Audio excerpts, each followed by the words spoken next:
Hello and welcome to another episode of Analog Insights. In today's episode, I'm taking a first look at the LomoChrome Color 92, a brand new color negative film from Lomography. It's rated at ISO 400, so ideal for the standard C41 process, and I had received a preview film roll, just one prior to the release that just recently happened. And I'm currently here in the Princeton area for work, and this is also why I'm recording it here. And I thought, okay, what can I do with this film? And I reached out to my buddy Marc Rebillet, who's a famous musician, and some of you might know him as Loop Daddy and as a musician, and some of you also from our episode of Talking Cameras that we did together. And he, of course, jumped at the opportunity to give this film a try, and we therefore took it out on a beautiful sunny day on a photo walk in New York City, shooting his Leica M6 TTL with a 50mm Summicron Type 5 and a beautiful vintage 35mm Sumaron, the excellent f2.8 version. And also tried to create a little bit of variety when shooting this new film. So a couple of landscape shots on the waterfront, but also some portraits and of course all sorts of typical street shots. Speaking of the film, it's an ISO 400 film, a completely new emulsion according to Lomography, C41 standard process, and will be released first in the 35mm format, but further down the road also 120, and common for Lomography even a 110 format. So really interesting.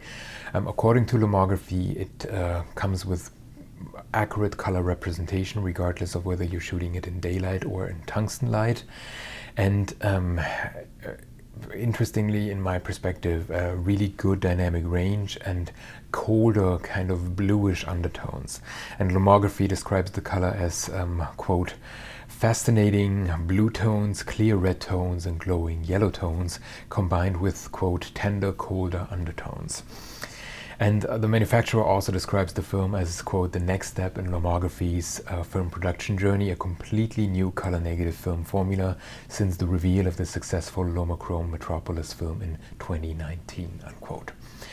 And just looking at the packaging, it immediately reminded me of typical 1990s movies. And of course, given the name, this is also the intention to create that 1990s vibe, which in my opinion perfectly fits the Lomography brand, and also catering a little bit to the sometimes hipster audience, but also sometimes professional audience wanting to revisit certain older film stock looks.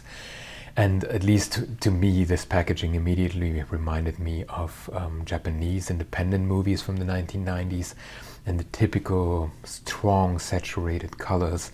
And even in the test shot that they sent to me, and also the test shot here used for the packaging, you can immediately see these colder undertones and really nice grain structure. So I was really interested to see how this film would perform, and yeah, can't wait to share the results with you.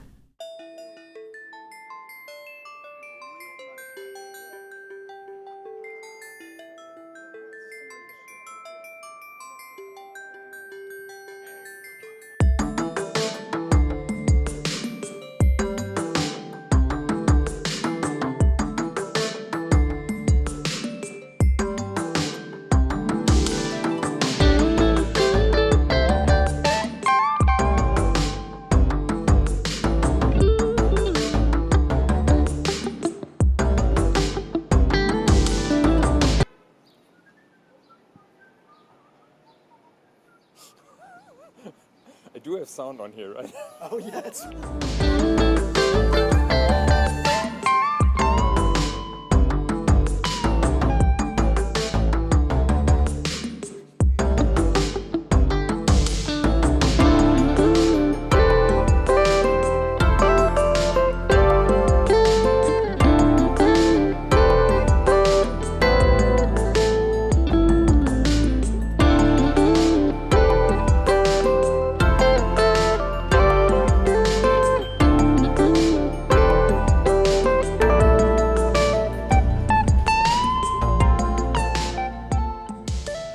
So as I briefly mentioned, I'm currently based in the Princeton area and therefore handed the film over to the New York camera store on Nassau Street, who then sent it off to the fantastic gelatin labs in the New Jersey area for developing and scanning. And of course there's no preset for a brand new preview version of a film, so I provided them some direction by sharing the original first impression scans that I had received from Lomography. And other than that, they just had to play it by ear. And as you can imagine, with the C41 process, the developing is standardized, but it really comes down a little bit to how you scan the film as well. Personally, I was really positively surprised by these results. I really like the grain structure and the texture of the film. It indeed gives it an overall 1990s look and reminded me a lot of the photographs that I have from my childhood, and I really like these punchy, strong colors, really nice yellow, blue and red tones. There is indeed a little bit of a colder undertone, so a little bit similar to the typical Fuji portrait stocks that traditionally were the competition of Kodak Portra and so on. Kodak always being on the warmer sides and the Fuji stocks always a little bit on the colder side. So to me this resembles that a little bit, with a stronger grain structure and an immediate punchy 1990s saturation to it.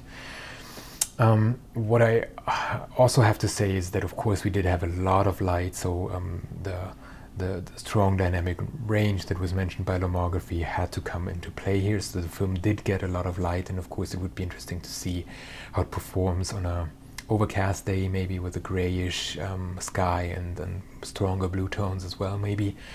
In this particular case it was more of an urban setting, less greenish colors all around, and a lot of buildings and a beautiful blue sky. And of course we didn't use any filters on the lenses, so it was really what the film produces. And overall I really liked it. I also liked it for portraits, and the skin tones that it produced worked really nice as well, because there are certain films that would not be recommended for shooting that. And at least for us here, really nice. We didn't test it really in tungsten light and artificial light, as you can see. So mostly typical daylight and shadows, or in the bright sunlight. And overall a really nice addition to the existing film stocks, and super happy for Lomography that they did this step and introduced a brand new emulsion, and did such a great job in it when it comes to the packaging and the overarching promise. So a really nice addition, and I can't recommend enough taking a try with this film and taking a closer look at it. And of course it's just a first impression video, and I can't wait to try it for myself a little bit more in, as I said, overcast situations, tungsten light and other situations.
So thank you very much for watching. I hope you enjoyed this episode of Analog Insights and our first impressions of the very interesting LomoChrome Color 92 film.